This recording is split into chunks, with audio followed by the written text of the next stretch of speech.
예, 우리 특성, 굉장히 잘하죠?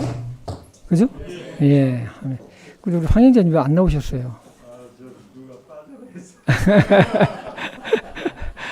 예, 아주 특성 감사드리고, 또 이 시간에는 우리 천병수 목사님 나오셔서 말씀을 증거해 주시겠습니다. 네.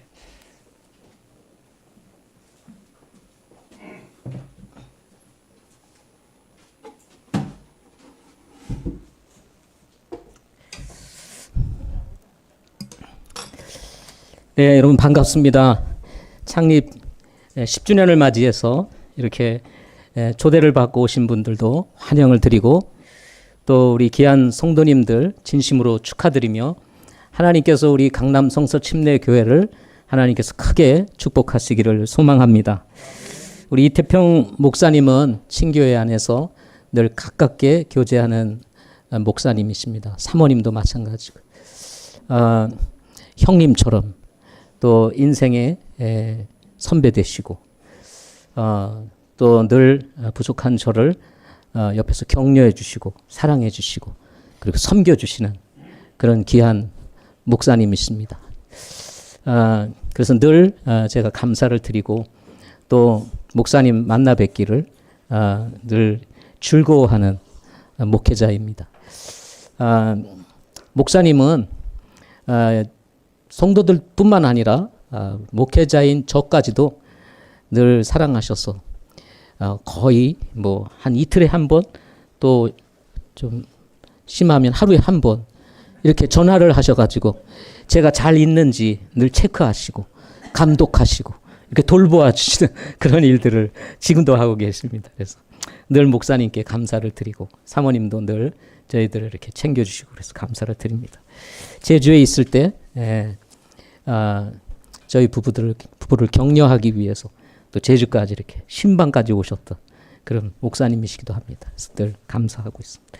하나님께서 특별히 또 부족한 종을 초청해서 여러분과 함께 할 수 있도록 인도하심에 감사를 드리고, 혹시 이 가운데 주님을 알지 못하시는 분이 계시다면, 이렇게 우리 주님께서 우리의 삶을 복되게 하신 좋으신 하나님, 좋으신 주님을 여러분도 꼭 믿고 구원받는 은혜가 있으시기를 소망합니다.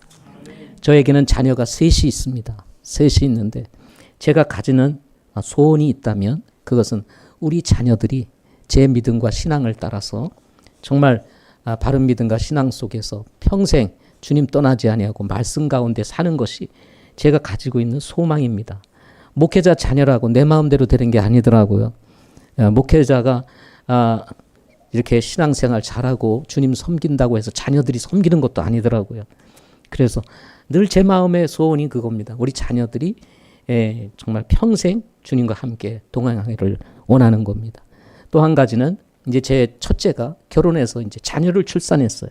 그래서 이제 손자를 보게 되었는데요. 이게 손자가 태어나니까 그 인생에도 관심을 가지게 되더라고요. 그러면서 제 마음속에 또 기도 제목은 뭐냐면, 하나님, 이 거친 세상 가운데 태어난 저 아이를 경건한 세대로 세워주시기를 원합니다 하는 것이 제 마음의 소원입니다. 사는 게 점점 힘들어져요. 신앙생활 힘들어집니다. 그런데 이 세상에 가장 큰 행복, 정말 가치는 뭐냐?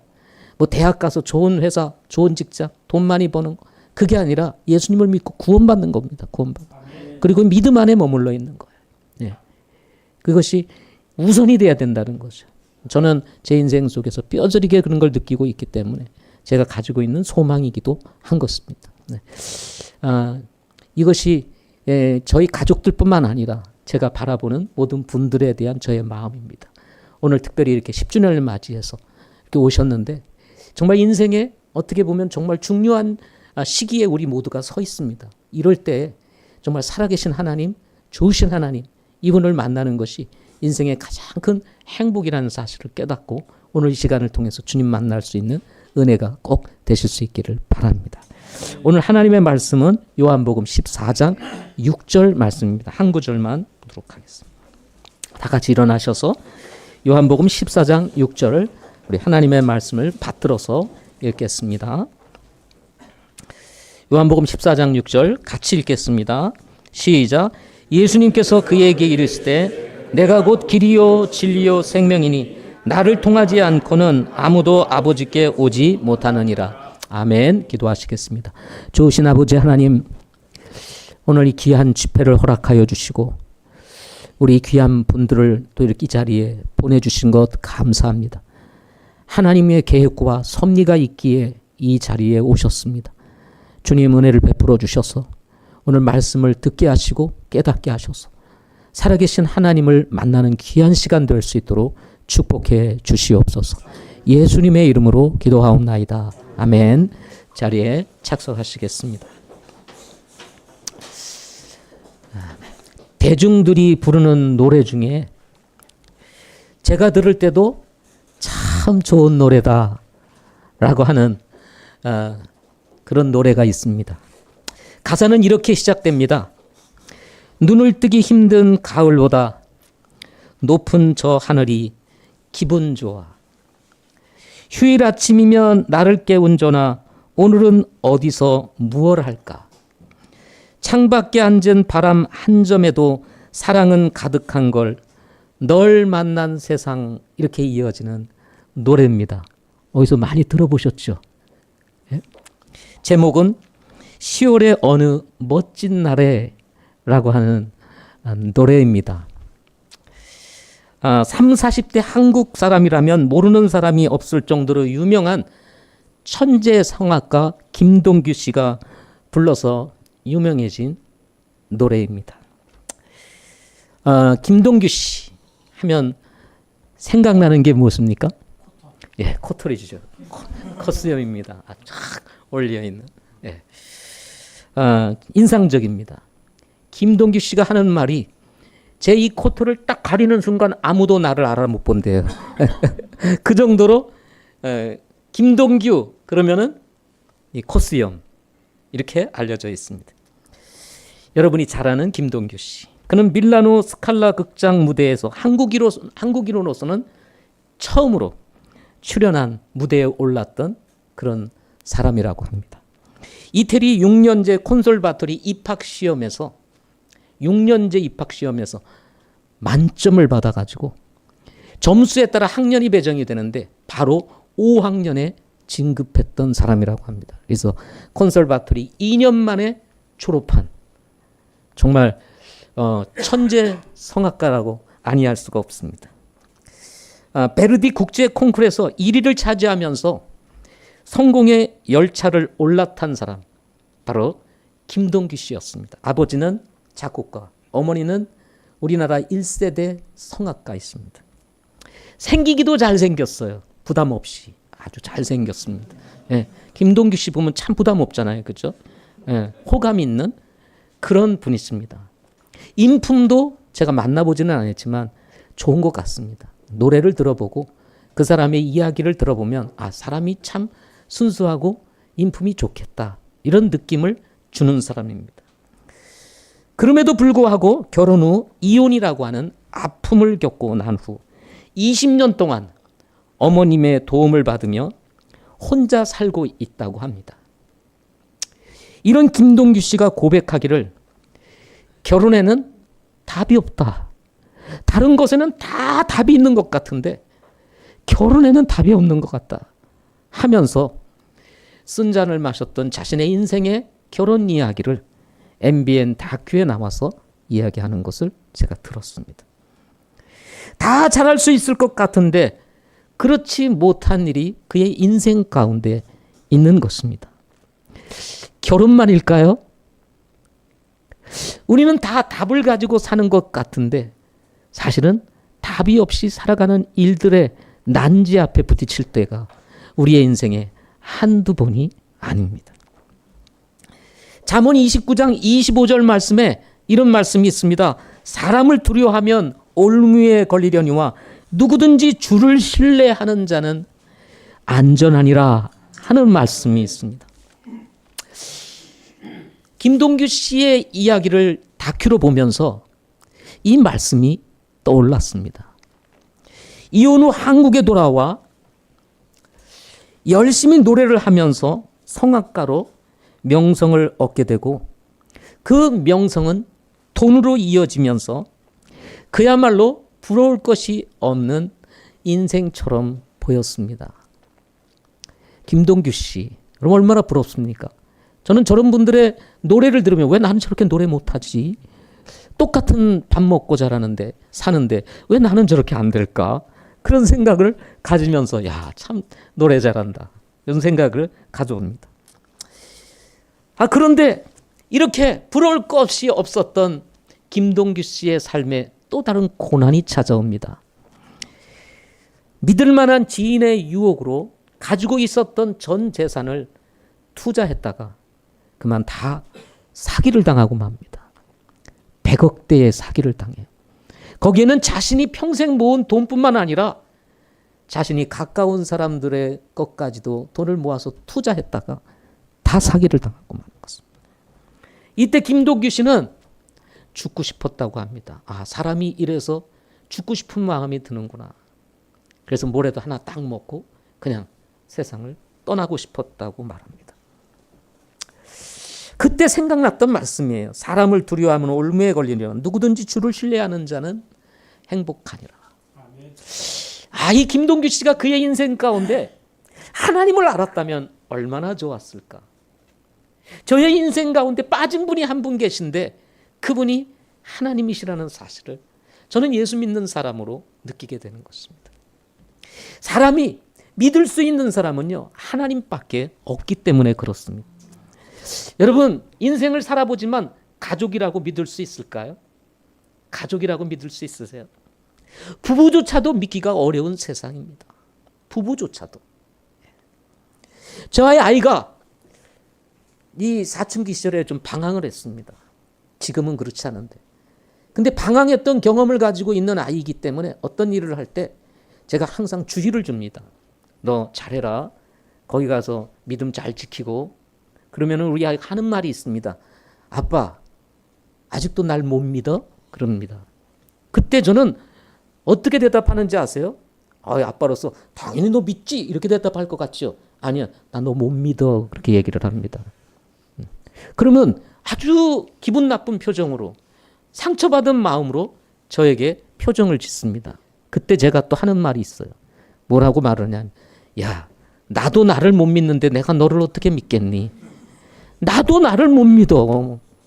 수없이 내가 결단하고 수없이 결심하는데 무너지는 나의 모습을 보면서 나도 나를 못 믿는데 내가 너를 어떻게 믿겠니? 이것이 우리가 사는 우리의 모습일 수 있다는 것입니다. 우리는 뭐든지 다 잘할 수 있을 것 같습니다. 모든 일에 내 인생에 답이 있을 것 같아요. 그러나 여러분 살다가 보면 답이 없는 난제 앞에 부딪혀서 우리는 절망하고 좌절할 때가 한두 번이 아니라는 것입니다. 이렇게 모든 일에는 우리가 모르는 영역이 있습니다. 사실인 줄 알았는데 아닌 경우가 태반입니다. 우리가 살아가면서. 디모데후서 3장 12절부터 13절에 이런 말씀이 있습니다. 참으로 그리스도 예수님 안에서 하나님의 뜻대로 살고자 하는 모든 자는 핍박을 받을 터이나 악한 자들과 유혹하는 자들은 점점 더 악하여져서 속이기도 하고 속기도 하느니라 하고 말씀하고 있습니다. 이게 이 시대를 살고 있는 우리들이 살고 있는 시대의 상을 정확하게 보여주는 말씀이라고 할 수가 있습니다. 이 세상은 악한 자들과 유혹하는 자들이 점점 더 악해져서 속이기도 하고 속기도 하는 세상에 우리가 살고 있는 것입니다. 믿지 않는 사람들조차도 요즘 시대를 두고 말하기를 믿을 수 있는 사람이 없다는 거예요. 사기꾼들이 너무 많은 것입니다. 누가 좀 돈만 있다 그러면 달라붙어 가지고 어떻게든지 그 뜯어먹으려고 하는 사람들이 우리 주변에 너무 많습니다. 이것이 우리가 사는 세상인 것입니다. 오늘 말씀 본문에는 사람이 사는 동안 반드시 간직해야 할 내용을 담고 있는 말씀입니다. 사람은 누구나 가야 할 길이 있고 붙잡아야 할 진리가 있으며 소유해야 할 생명이 있다는 것입니다. 다시요. 사람은 누구나 가야 할 길이 있고 붙잡아야 할 진리가 있고 소유할 생명이 있다는 사실을 말씀해 주고 있다는 것입니다. 이것을 잃어버리면 다 잃어버리는 것입니다. 그래서 성경은 이 사실을 아주 명확하게 우리에게 제시하고 있는 것입니다. 이것은 자연의 이치입니다. 우리가 살아가는 삶의 이치입니다. 제가 강남교회 오는데 오늘 제가 차 타고 왔거든요. 여기 오는데 길이 있어요. 이 길이 아닌 다른 길로 가면요, 오늘 제가 여기 못 옵니다. 여기 오려면 반드시 가야 할 길이 있다니까요. 여러분도 여기 오는데 길 따라 오셨죠, 그죠?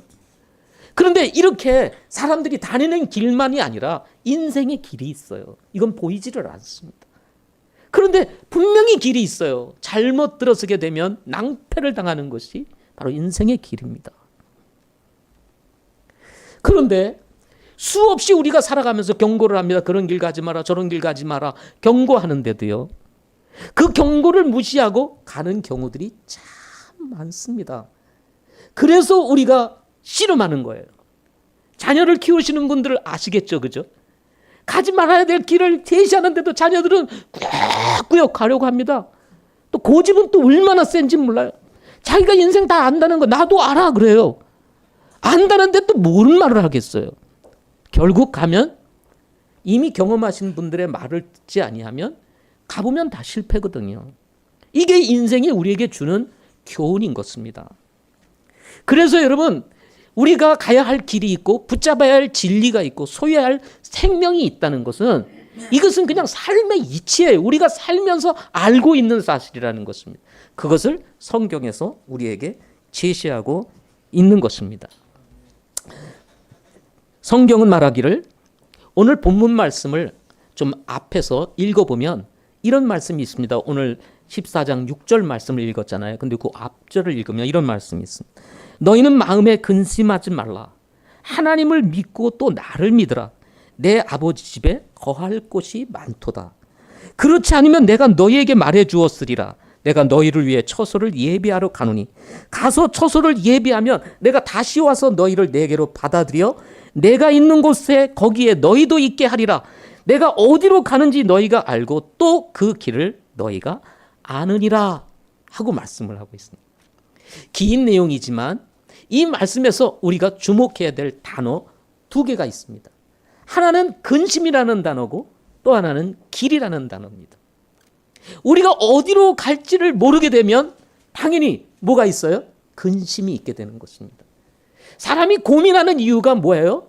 어디로 가야 될지, 무엇을 선택해야 될지, 내일 어떤 일이 일어날는지 모르기 때문에 근심하게 되는 것입니다. 길을 알면 근심할 필요가 있을까요? 없을까요? 없습니다. 제가 여기 오는데 근심하면서 왔을까요? 그냥 자유롭게 왔을까요? 자유롭게 왔습니다. 왜? 길을 아니까. 근데 길을 모르면 걱정이 되는 것입니다. 근심이 되는 것입니다. 우리의 마음속에 근심이 있는 이유는 내가 가야 할 인생의 길을 잘 모르기 때문인 것입니다.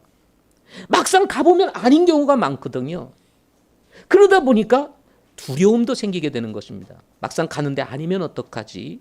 라고 하는 두려움이 우리에게 있게 되는 것입니다. 예수님께서 이 말씀을 하시기 전에, 앞에서 제가 읽었던 말씀을 하시기 전에, 이 말씀은 예수님이 돌아가시기 직전 이제 제자를 두가 다락방에서 주의 만찬을 하면서 하셨던 말씀 중에 일부입니다. 그런데 그 말씀을 하시기 전에 이미 예수님께서 자신이 이 세상을 떠날 것에 대해서 제자들에게 말씀을 합니다. 이렇게 얘기를 하세요. 내가 가는 곳에 너희가 오지 못하리라. 예수님이 죽는데 지금 너희는 거기 오지 못해. 그리고 이어서 36절, 13장 36절에는 뭐라고 말씀하시냐면, 내가 가는 곳에 내가 지금은 나를 따라올 수 없으나 나중에는 따라오리라 하고 말씀을 하세요. 지금 예수님이 돌아가시게 되고 너희들은 당장 나를 따라서 이렇게 나와 같이 죽지는 않지만 언젠가는 나와 함께 죽고 나와 같이 죽고 또 내가 가는 곳에 너희도 올 거야. 지금 이렇게 말씀하고 계시는 겁니다.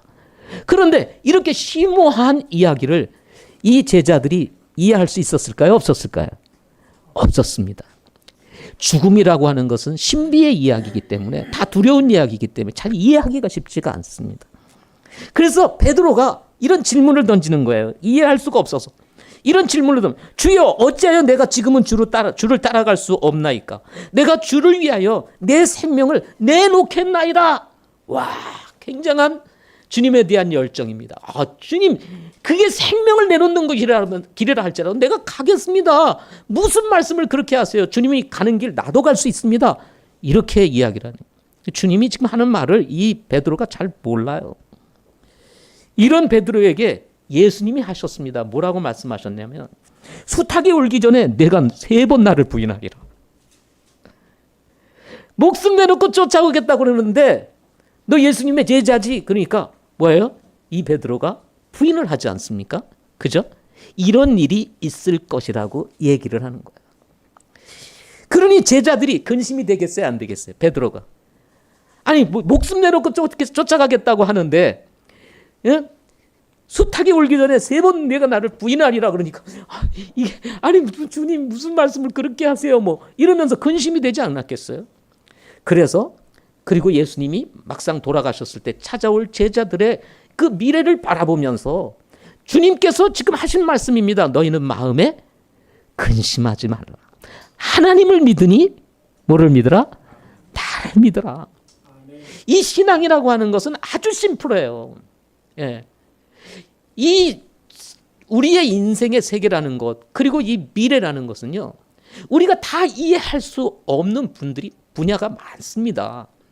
특히 하나님에 대한 부분은 사람의 이 지식과 이 능력으로는 이해하기 쉽지 않은 부분이 너무 많아요. 하나님은 너무 크시고 우리는 너무나 작은 존재이기 때문에 하나님을 알 수가 없는 거예요.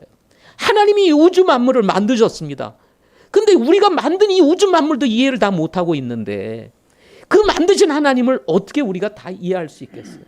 그래서 예수님 이 세상에 보내주셔서 그분을 보여주시고 하나님은 안 보이시지만 하나님을 믿는다면 나를 믿어 하고 지금 주님께서 제자들에게 말씀해 주는 것입니다. 하나님을 믿고 예수님을 믿는 것이 인생의 길이요, 진리요, 생명이기 때문입니다. 성경이 말하는 핵심 메시지가 있습니다. 기독교가 전하는 핵심 메시지. 그것은 뭐냐면 사람은 누구나 하나님께로 돌아가야 한다는 것입니다. 사람은 누구나 누구에게로요? 하나님께로 돌아가야 되는 거예요. 이게 성경이 말하는 핵심적인 메시지예요. 왜? 하나님이 우리를 지으셨기 때문에 그렇습니다. 여러분, 우리가 사는 세상에 이런 말이 있습니다. 아주 단순한 말이고 우리가 잘 아는 말. 길이 아니면 가지를 마라. 여러분 맞죠? 길이 아니면 가지 말라. 맞는 말입니까? 틀리는 말입니까? 맞는 말입니다. 수없이 들어왔어요. 그런데 여러분 우리 인생을 들여다보면 가지 말아야 될 길을 구역구역 가지 않습니까? 그래서 상처받고 아프고 힘든 일들이 우리의 삶에 일어나지 않습니까? 이게 우리들의 모습입니다. 어떻게 해야 될까요? 가지 말아야 될 길을 가고 있다면 어떻게 해야 될까요? 돌아가면 되죠. 그죠? 가지 말아야 될 길을 가고 있다면 돌아가면 됩니다. 근데 사람은 또 고집이 있어. 내가 이거 한번 가던 길을 어찌하여 내가 돌아갈 수 있으리요? 한번 칼을 뽑았으면 계속 뭐라도 쳐야지. 이런 고집이 있습니다. 우리 아버지가 아주 유교에 철저한 분인데 아주 이 정신을 가지고 살다가 세상을 떠나셨어요. 끝까지 예수님을 안 믿고 돌아가셨어요. 우리 아버지 생각하면 아주 제 마음이 너무 힘듭니다. 돌아가시 직전 눈물을 흘리면서 성경 펴놓고 예수 믿으시라고. 지금이라도 예수님을 믿으라고. 안 믿으세요.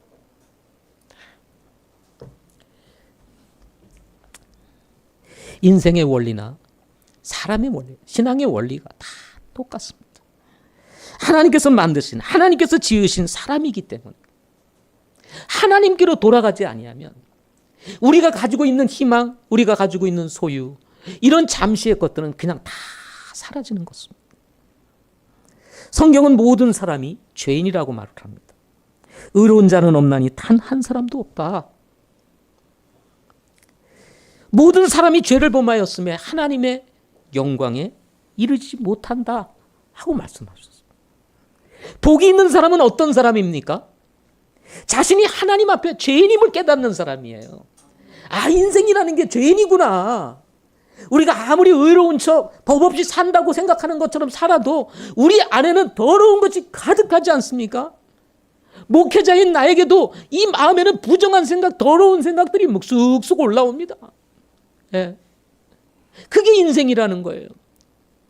좀 안 좋은 환경만 한번 딱 만들어줘 보세요. 여기서 원망과 불평과 더러운 생각, 사람 죽이고 싶은 생각까지 막 일어나지 않습니까? 이게 인생이라는 거예요. 예? 그래서 인생이라는 것은 하나님 앞에서 정말 아무것도 아니구나. 우리를 지으신 하나님 앞에서 죄를 범하고 내가 하나님이 되고자 떠났던 이 인생. 그래서 사람이 그런 잘못된 자신의 모습을 하나님 앞에서 깨닫는 것, 이것이 바로 복인 것입니다. 예. 시편 14편 1절 말씀에 이런 말씀이 있습니다. 어리석은 자가 마음속으로 이르기를 하나님은 없다 하였도다. 그들은 부패하여 가증한 일들을 행하였으니 선을 행하는 자가 하나도 없도다. 그랬어요. 어리석은 자들이 하는 말이 있는데 그 중에 대표적인 말이 뭐라고요? 하나님은 없다 하는 겁니다. 여러분, 있는 것이 없다고 해서 없어지나요? 없어지지 않습니다. 이런 사람을 두고 성경에서는 어리석은 자다. 다른 거는 잠시 어리석은 일을 했어도 돌이키면 돼요. 근데 하나님이 없다고 어리석은 생각을 가지고 평생을 살다가 떠나면요, 그 인생 진짜 망하는 것입니다. 왜냐하면 사람은요, 죽음으로 끝나는 존재가 아니에요. 죽음 이후에 영원한 삶이 예비되어 있고 기다리고 있어요. 이것이 성경이 말하는 진리입니다. 죽음으로 끝나는 게 아니에요. 예. 사람들이 하나님이 없다고 생각하니까 자기 마음대로 사는 거예요. 시편 14편 2절 3절에 보면은 이렇게 어리석은 사람들의 삶을 성경은 뭐라고 이렇게 표현하고 있냐면, 주께서 깨닫는 자나 하나님을 찾는 자가 있는지 보시려고 하늘에서부터 사람들의 자녀들을 내려다 보셨을 때 그들은 다 치우쳐서 다 함께 더러운 자가 되고 선을 행하는 자가 없나니 단 한 사람도 없도다. 겉으로는 선을 행하는 척하고 자선을 행하는 척하고 뭔가를 기부하는 척하는데 뒤에는 부정한 것으로 가득한 세상인 것입니다. 예? 앞에서는 선을 행하는 것처럼 아주 번들하게 얘기를 합니다. 뭐 요즘 뉴스 들어보면 여러분 그런 이야기들을 뭐 너무 자주 듣잖아요. 그래서 뉴스 보고 싫잖아요, 여러분. 예? 하나님이 없다고 생각하니 겁나는 것이 없는 것처럼 살아가는 것입니다. 하나님이 있다고 생각하면 두려운 거예요, 사는 것 자체가. 예. 그래서 조심하게 되는 것입니다. 그런데 하나님이 없다고 생각하니까 내 인생 내가 하나님이야, 내 마음대로 내 인생 살아야지 하면서 겁없이 사는 겁니다. 그런 시대가 점점 극단적으로 바뀌어가면서 이제 부모도 모르고 이웃도 모르고 자기 또래도 모르고 어른도 모르는 이런 세상으로 점점 바뀌어가고 있는 것이 지금 우리가 살고 있는 이 시대에 있는 것입니다. 법이 있어도 겁나지 않는 사람들이 있어요.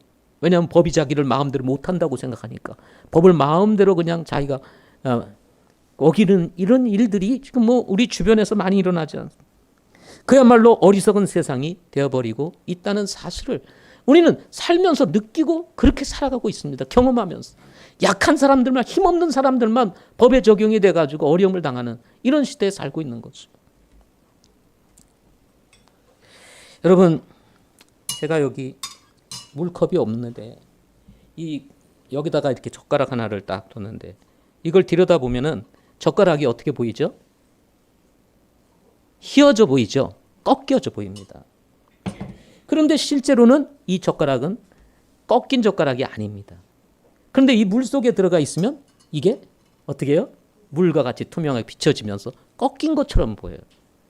그래서 이 사실을 여러분들은 다 잘 알고 있기 때문에 이것 때문에 뭐 갈등하거나 고민하지 않아요. 근데 여러분, 우리의 인생 가운데서는요, 이런 일들이 이 컵에 있는 이 젓가락이 휘어져 보이는 것처럼 이렇게 착각하는 경우들이 굉장히 많다는 거예요.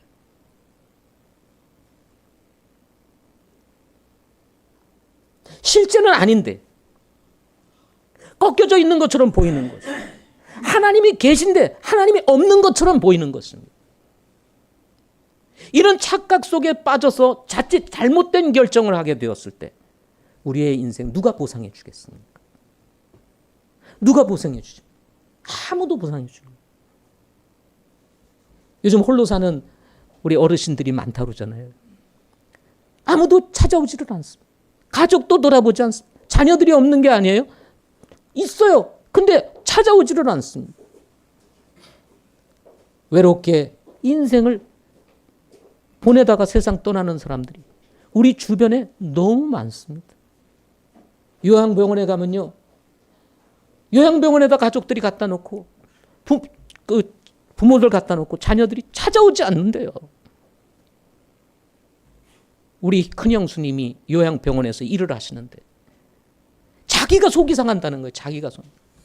찾아와도 만지지도 않는데요. 만지지도. 냄새가 나고 막 이래가지고.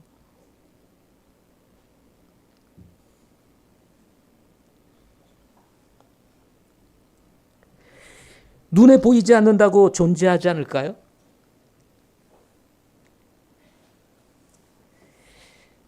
세상은요. 여러분 한번 생각해 보시기 바랍니다. 크게요. 두 세상으로 나뉘어져 있습니다. 하나는 보이는 세상, 또 하나는 보이지 않는 세상이 있어요. 우리 자신을 한번 생각해 보세요. 이 몸은 보이는 나입니다. 그런데 분명히 내 안에는 보이지 않는 내가 존재해요. 생각하고 판단하고 분명히 보이지 않는 내가 존재하지요. 그래요, 안 그래요? 이 보이는 나가 있어요. 내가 있어요. 그러나 분명히 내 안에 보이지 않는 내가 있습니다. 근데 보이지 않는 내가 없다고 너는 보이지 않는 사람이야. 이렇게 말할 수 있습니까? 아니잖아요. 분명히 보이지 않는 내가 있다니까요. 그래서 사람이라고 하는 것이 이렇게 존재할 수 있는 겁니다. 그렇지 않으면 우리는 물질적인 것에 불과한 거예요. 근데 보이지 않는 내가 있음으로 인해서 인격적 존재로서 우리가 어떤 것을 결정하고 감정을 가지고 살아갈 수 있게 되는 것입니다. 신비입니다. 그런데요, 문제는 뭐냐면 이 세상을 가만히 들여다보면 보이는 세상이 지배하는 게 아니라 사실은 보이지 않는 세상이 보이는 세상을 지배한다는 것입니다. 쉽게 말하면 보이지 않는 내가 나를 움직이고 있는 것처럼 여러분 나무가 자랍니다. 그러면 거기서 이제 꽃이 피고 열매를 맺습니다. 근데 꽃이 피고 열매를 맺는 것은 분명히 보이는 세상이에요. 근데 그 보이는 세상의 꽃과 열매를 다 결정하는 게 뭐죠? 보이지 않는 세상이에요. 저 땅 속에서 뿌리들이 보이지 않게 물을 흡수하고 다 받아들이면서 그게 진액이 올라가가지고 꽃을 피우고 잎을 내고 열매를 내게 하는 거죠. 근데 여러분 뿌리를 캐내봐도 야 여기서 어떻게 이게 물이 흡수돼가지고 이게 참 이런 열매를 맺을까? 참 신기하기 이루 말할 수가 없습니다. 그렇죠? 보이지 않는 세상이 보이는 세상을 지배하고 있다는 사실을 우리는 알게 되는 것입니다. 제가 지금 여러분들에게 말씀을 드리고 싶은 것은 하나님께서 보이지 않는다고 해가지고 계시지 않느냐? 계신다는 것입니다. 계신다는 것입니다. 만들지 아니하고는 존재하는 것이 없어요. 만들지 않고 존재하는 것이 있으면 한번 여러분 얘기해 보세요. 여기에 있는 모든 것들이 만들지 않았는데 저절로 존재하였더라. 어떻게 생겼더라 하는 거 있으면 한번 얘기해 보세요. 다 만들었습니다. 제가 있는 이 옷도 여기 마이크도 성경책도 누군가가 다 만들었어요. 근데 재밌는 것은요. 만들지 아니하고 존재하지 않는다는 것을 다 알면서도 희한하게 이 사람의 영역을 뛰어넘은 사람이 할 수 없는 영역을 뛰어넘는 순간 그건 저절로 됐다고 말을 하는 거예요. 사람이 할 수 있는 것들은 안 된대요. 만들지 아니하고는 존재할 수 없다고 말을 합니다. 그런데 사람이 만들 수 없는 것 그것은 다 저절로 됐다는 거예요. 네. 여러분 사람이 만들 수 없는 것이 어떻게 저절로 돼요? 이 신비한 것을 이 신묘막측한 것을 어떻게 저절로 됩니까? 누군가가 정보를 주고 누군가가 그 정보대로 이게 생겨나도록 하셨기 때문에 가능한 거예요. 우리 아이가 최근에 이제 한 달 전에 아이를 낳는데요. 10달 동안 하다가 태어났습니다. 만하게 태어나. 자라는데 이제 조금씩 자라는데 기가 막혀요. 코도 있고 입도 있고 눈도 있고 귀도 있고 뚫리고 다 뚫리고 말이죠. 그러고 자라는데 그게 여러분 저절로 됩니까? DNA 속에 있는 유전 정보에 의해서 그 눈에도 보이지 않는 정자 안에 이 사람을 만들어내는 모든 정보가 압축돼 있어가지고 그 압축된 정보가 DNA 속에서 그 엄마의 뱃속에서 정자하고 난자가 딱 결합이 되면 그게 풀리면서, 예? 그게 압축이 된 게 풀려요. 아시죠? 딱 풀어놓으니까 어떻게 됩니까? 그게 분열을 가하면서 이게 신체를 만들어내면서 사람이 되는데요. 이게 어떻게 우연으로 저절로 될 수 있냐는 거예요. 정보학의 여러분 가장 기본 법칙이 뭐예요? 인풋가 없이는 아웃풋가 없다는 거 아닙니까? 입력자가 없이는 출력할 수가 없다는 거예요. 이게 원리입니다. 이게. 이 세상도 마찬가지. 누군가가 지으지 아니하시면 여러분 우리가 존재할 수 없고 누군가가 만들지 않았으면 여러분 이 세상이 존재할 수가 없는 것입니다. 그것을 성경에서는 뭐라 그러냐? 하나님이시라고 말씀하시는 것입니다. 그래서 저는 제가 믿기로는 정말 자신이 죄인됨을 깨닫고 하나님이 살아계시는구나 하고 그 예수님을 딱 믿는 순간 어떻게 되냐면요. 내가 살아왔던 이 모든 것들이 다 아무것도 아니라는 사실을 깨닫고 변화되기 시작을 하게 되는 겁니다. 그래서 저는 예수 믿는 게 뭐냐? 저에게 물어본다면 늘 제가 대답하는 것이 있습니다. 그게 뭐냐면 사람이 되는 거다. 예수 믿으면 뭐가 돼요? 사람이 되는 거예요. 원래 하나님이 지으셨던 원래의 목적대로 사람이 되는 거예요. 그래서 변화가 되는 것입니다. 예수님을 믿었는데 사람이 안 돼? 그게 기적이에요. 그게 기적. 어떻게 예수님을 믿었는데 사람이 안 돼? 예. 그게 기적이죠. 예. 사람이 되는 건 뭐예요? 그건 당근이죠. 예. 그 당근인 겁니다. 그 위대하신 하나님을 만나고 우리 사람을 지으셨는데 어떻게 지었는지를 얘기하고 어떻게 사는지에 대한 이야기를 성경에서 하고 있는데 그것을 믿는 사람이 어떻게 예수님을 믿고 안 변해요? 그게 기적이지. 세계인이 즐겨 부르는 찬송이 하나 있습니다. Amazing Grace라고 하는 노래입니다. 여러분 잘 아시죠? 예수님을 안 믿는 사람도 이 노래를 다 잘 압니다. 근데 이 곡을 작사한 사람이 누구냐면 존 뉴턴이라는 사람입니다. 존 뉴턴. 11살 때부터 이 사람은 노예 무역 상인이었던 아버지를 따라다니며 노예 무역을 배웠던 사람이었습니다. 이렇게 살다가 22살이 되었을 때 그가 노예 무역상에 뭐가 되냐면 이제 선장이 됩니다. 선장이 돼가지고 이제 노예 무역을 하게 됩니다. 그러다가 어느 날 큰 풍랑을 만나게 돼요. 큰 풍랑을. 그야말로 죽음 직전에 이제 모든 게 다 끝났구나. 인생의 모든 것이 다 끝났구나. 모든 것들을 다 내려놔야 되는 그 순간에 이 존 뉴턴의 생각 속에 무엇이 떠올랐냐면 신실하게 신앙생활을 하던 어머니의 그 기도가 떠올랐어요. 자신을 위해서 기도했던 어머니. 늘 기도하던 어머니의 그 모습이 떠올랐습니다. 그래서 그는 그 절망의 순간에 이제 죽음을 앞에 둔 이 풍랑을 만난 이 순간에 그가 그 어머니가 믿던 하나님, 그 어머니가 하나님을 향해서 드렸던 그 기도를 따라서 그가 하나님 앞에 무릎을 꿇고 기도를 해요. 살려달라고 기도했겠죠. 이 고난을 피하게 해달라고 기도했겠죠. 근데 그 기도 후에 기적적으로 살아나게 됩니다. 그리고는 존 뉴턴이 거기서 회심을 하게 됩니다. 회심을 하게 됩니다. 6년간 이후에도 6년간 하던 일을 그만두지 못하고 계속 했지만 그 마음속에 늘 죄책감과 양심에 거스리는 그 성령의 음성이 계속 자기를 힘들게 하다가 6년 후에 그가 그만둡니다. 그리고는 정말 그 회심한 하나님, 자기를 정말 자기가 믿는 하나님, 그 분을 향해서 그가 더 가까이 나가기 시작을 해요. 그러면 하나님께 더 가까이 나가면서 나갈수록 그 노예 상인으로 살았던 자신의 모습이 너무나 하나님 앞에 부끄럽고 죄스러운 거예요. 그래서 자신의 지난날 노예 무역상으로 살았던 자신의 삶을 참회하는 마음으로 썼던 시가 Amazing Grace입니다. Amazing Grace.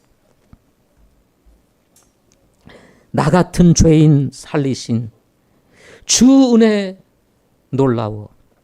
잃었던 생명 찾았고 광명이 내 눈이 열렸네. 내 모든 두려움 쫓아낸 주 은혜 고마워. 나 처음 주 믿은 그날 잊을 수 없겠네. 수많은 고난 중에도 은혜로 지킨 주 내 본향 길 가도록 날 인도하시리.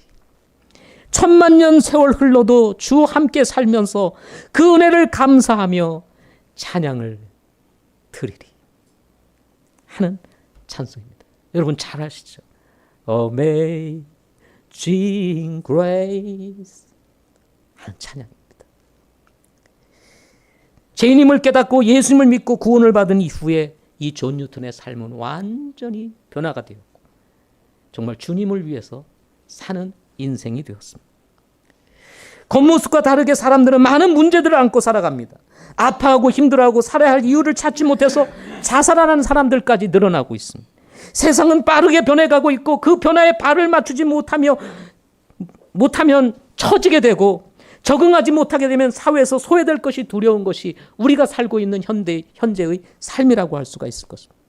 먹고 사는 것이 힘들어지면서 남들의 돈을 거저먹으려고 하는 이리 같은 사람들이 곳곳에 진을 치고 노리고 있고 믿을 만한 지인이라고 믿고 투자했던 돈 사기당했던 김동규 씨와 같이 인생 쫄딱 망하는 사람들이 우리 주변에 한둘이 아닙니다. 갑자기 다가오는 건강 이상은 살아온 모든 것들을 접어야 하는 인생의 끝자락으로 인도하는 이러한 일들도 우리는 주변의 사람들의 이야기를 통해서 듣고 있습니다. 100세 시대를 넘어 120세 시대라고까지 말하지만 아무도 우리의 삶을 보장해 줄 수 없다는 것이 우리가 내리는 인생의 결론이 아니겠습니까? 이때 필요한 분이 누구일까요? 바로 존 뉴턴과 같이 우리의 인생을 변화시킬 분은 우리가 믿을 만한 어떤 사람이 아니라 바로 우리를 지으신 하나님이신 것입니다. 사도행전 16장 31절에 주 예수 그리스도를 믿으라 그리하면 내가 구원을 받으리라 하고 말. 예수님을 믿으면 구원을 받으리라. 로마서 5장 8절에 보면 우리가 아직 죄인 되었을 때 그리스도께서 우리를 위하여 죽으심으로 하나님께서 우리를 위한 자신의 사랑을 당당히 제시하셨다 하고 말씀하셨습니다. 하나님께서 세상을 이처럼 사랑하사 독생자를 주셨으니 이것은 누구든지 그를 믿는 자는 멸망하지 않고 영존하는 생명을 얻게 하려 하심이라. 예수님을 믿으면 잃었던 인생 되찾게 되고 찾지 못했던 답 찾게 되고 인생이 이 세상이 소망이 아니라 보이지 않는 하나님의 왕국이 우리의 소망이라는 사실을 깨닫게 되는 것이죠. 왜냐하면 예수님께서 이렇게 친히 말씀하셨습니다. 내가 곧 길이요 진리요 생명이니 나로 말미암지 않고는 아버지께로 올 자가 아무도 없느니라. 이 말씀을 당당히 제시했음에도 불구하고 사람들은 저 세상에 답이 있는 줄 알고 착각 속에서 세상을 쫓아간단 말이죠. 돈에 답이 있는 줄 알고 돈을 얻는 데 있어서 온 인생을 다 쏟아붓고 있습니다. 그런데 여러분 그 돈을 얻기 위해서 갔지만 결국 끝까지 가보면 뭐예요? 아무것도 할 수 없는 늙은 나이의 모습만 보게 되는 거죠. 돈이 많아도 쓸 수도 없어요. 여행을 가고 싶어도 갈 수가 없습니다. 먹고 싶어도 먹을 수 없는 나이가 와요. 그게 인생입니다. 그런데 성경은 그것으로 끝나는 것이 아니라는 것입니다. 그래서 우리를 구원하시기 위해서 오신 예수 그리스도가 필요한 것입니다. 그분이 우리의 모든 죄를 대속하기 위해서 십자가에 피 흘려 돌아가신 거라. 우리의 모든 죄를 사하여 주셨기 때문에 그렇습니다. 자신의 죄인됨을 깨닫고 예수님을 개인의 구주로 주님으로 영접하기만 한다면 값없이 얻는 이 놀라운 생명을 우리가 누릴 수 있게 되고 잃었던 길 되찾고 그리고 붙잡지 못했던 진리를 잡으면서 인생을 소망 가운데 살 수 있는 은혜를 우리가 누릴 수 있게 되는 것이죠. 지금도 늦지 않았습니다. 요즘요 기독교에 대한 부정적 생각이 완전히 가득 찬 세상에 살고 있습니다. 나는 신이다라고 하는 프로그램이 또 방영이 되면서 이 사이비 집단에 대한 것을 드러내는 것은 참 좋지만 이 안 믿는 사람들에게 있어서는 사이비나 기독교나 다 똑같이 여기기 때문에 교회 가지 말라고 하는 것이 그냥 일반적인 사람들의 생각으로 굳어져 가고 있습니다. 그런데 우리가 또 이 자연의 위치 가운데, 우리가 사는 세상 가운데 우리가 발견하는 것 중에 하나가 뭡니까? 이 세상은요, 이미테이션이 참 많은 세상입니다. 가짜들이 많아요. 모방된 것들이 많습니다. 물론 이제 진짜가 비싸니까 이미테이션 만들어가지고 그냥 비슷한 거 이렇게 끼고 다니게 하기 위해서 만들기도 하지만, 그것은요 무슨 말이냐면 진짜가 있기 때문에 가짜가 나오는 거예요. 맞습니까? 안 맞습니까? 명품일수록 또 가짜가 많아요. 그렇죠? 명품일수록. 왜? 돈 되거든요. 그래서 이걸 가짜로 좀 싸게 그러면서 또 좀 남기면서 팔려고 가짜가 많아요. 기독교 안에도 가짜가 많습니다. 사이비가 많아요. 그래서 하도 사이비가 많으니까 안 믿는 사람들의 입장에서는 뭐가 진짜인지 구별할 수가 없는 거예요. 그러다 보니 아예 그냥 믿지 말자 하는 분위기가 오늘날 사회 속에 팽배해지고 있습니다. 그러나 여러분, 정말 가짜가 많다고 해서 여러분 진짜를 버리는 것은 인생의 큰 손해인 것입니다. 우린 진짜를 만나야 되는 것입니다. 그분이 누굴까요? 성경에서는 예수님이라고 말씀하고 있는 것입니다. 다른 사람이 없어요. 오직 예수 그리스도. 그분만이 우리의 길이요 진리요 생명이라는 것입니다. 저 정명석이가 아닙니다. 이만희도 아닙니다. 장길자도 아닙니다. 문선명도 아닙니다. 그 누구도 아닙니다. 오직 성경에서는 예수 그리스도라고 말씀하고 계시는 것입니다. 그분을 만나게 되면 여러분 우리 인생이 바뀌게 되고 삶이 바뀌게 되는 것입니다. 혹시 여러분 가운데 아직 주님을 모르신다면 이곳에 온 것은 우연이 아니라 하나님의 계획과 섭리 가운데 오신 것입니다. 여러분을 사랑하시는 분들의 초청으로 이곳에 오신 것 아니겠습니까? 사랑하는 분들의 가장 큰 소원이 무엇이겠습니까? 예수를 믿고 구원받는 것입니다. 이 기회를 놓치지 마시고 오늘 예수를 믿고 돌아가시기를 바랍니다. 네, 기도하겠습니다.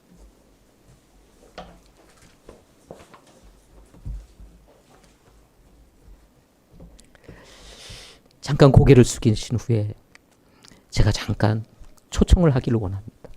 여러분을 사랑하는 마음으로, 또 저도 인생의 끝자락 속에서 이제 사역에서 은퇴한 사람으로서, 정말 인생을 경험해 본 사람으로서 정말 우리 여기 계신 분들에게 사랑의 초청을 드리고 싶습니다.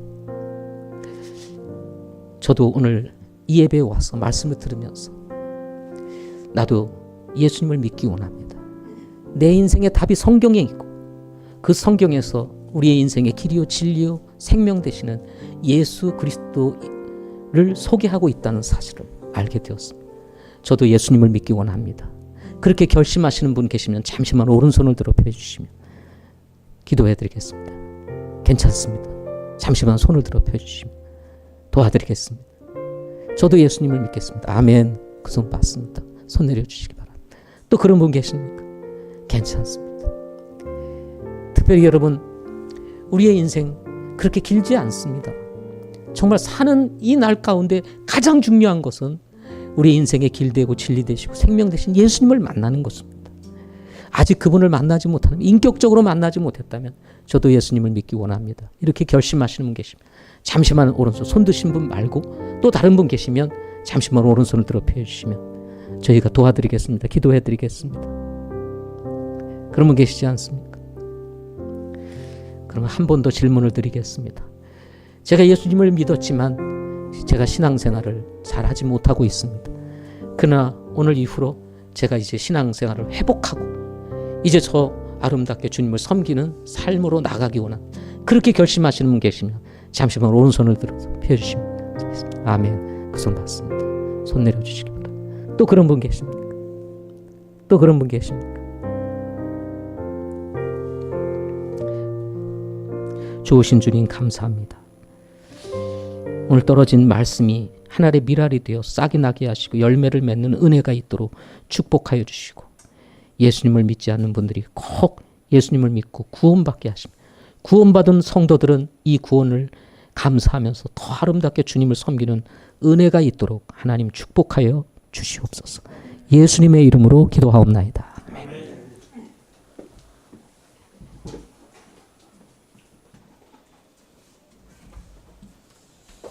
우리 목사님 귀한 말씀 감사합니다. 저는 그 예수님을 믿게 된 동기가 전에도 제가 몇 번 말씀드렸지만 무당이었었어요. 무당 때문에 이 믿음 신앙 갖게 되는 하나님을 찾게 됐어요. 어렸을 때 동네에서 구슬하는데 뭐라고 합니까? 작두대 2대가 있는데 시퍼런 칼날이었었어요. 근데 무당이 북소리에 맞추면서 춤을 덩실덩실 막 꽃갈모지를 쏘고 덩실덩실 치면서 이 작두를 넘어가면서 춤을 추다가 어느 순간에 펄떡 뛰더니 맨발로 작두 위에 탁 쓰더라고요. 그러더니 작두 위에서 춤을 추는 거예요. 여러분 이게 가능합니까? 작두 위에서 춤을 추는 거예요. 그래서 저는 앞에서 그걸 보면서 이게 도대체 이게 이럴 수가 있나? 이럴 수가 있나?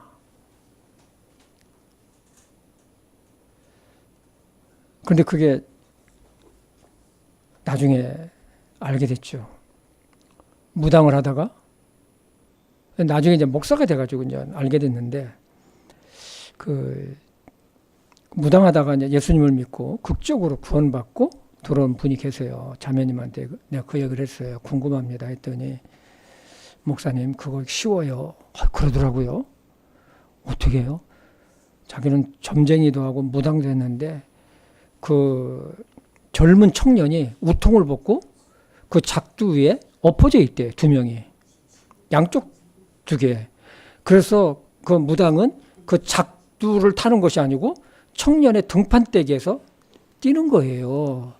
그러더라고요. 여러분 사람이 이 동물하고 이 차이점이 뭐냐면 뭘까요? 여러 가지 있겠지만 근본적인 게 있어요. 종교성이에요. 사람은 절대자를 찾게 돼 있어요. 절대자를. 그게 누굴까요? 바로 하나님이세요. 하나님이세요. 요즘 연예인들 가끔 가다가 이렇게 목숨을 끊더라고요. 그러면 그 뉴스에 그 댓글을 보면은 좋은 데 가서 참 편안하게 살으라고. 근데 여러분 좋은 데가 어딥니까? 그 사람들 예수님을 몰라요. 그 돌아가셨다는데 어디로 돌아갔다는 것입니까? 하나님께 돌아갔다는 게. 그러니까 우리 영혼이 떠난 거예요. 그래서 사람이 죽으면 돌아가셨다 그러잖아요. 어디로 돌아갔냐는 거예요. 그래서 그 영혼은 그것을 주신 하나님께 돌아갔다는 거예요. 히브리서 9장 27절에 있는 것처럼 한 번 죽는 것은 사람에게 정하신 것이요. 그 이후에는 심판이 있다고 그랬어요. 근데 사람들은 이걸 자꾸 부인하죠. 부인해요. 길이 있어요. 하나님 나라, 하나님의 왕국에 천국에 갈 수 있는 길은 오직 예수 그리스도를 믿음으로 말미암아 가요. 우리 사람은 영혼이 있어요. 우리가 보이는 이 육체는 흙으로 돌아가잖아요. 그래서 여러분들 가운데 정말로 죽은 다음에 없어져. 이것 때문에 나라가 이렇게 망가지는 거예요. 이것 때문에 공산주의가 생기고 이것 때문에 유물론자가 생기고 이것 때문에 세계가 망가지는 거예요. 왜?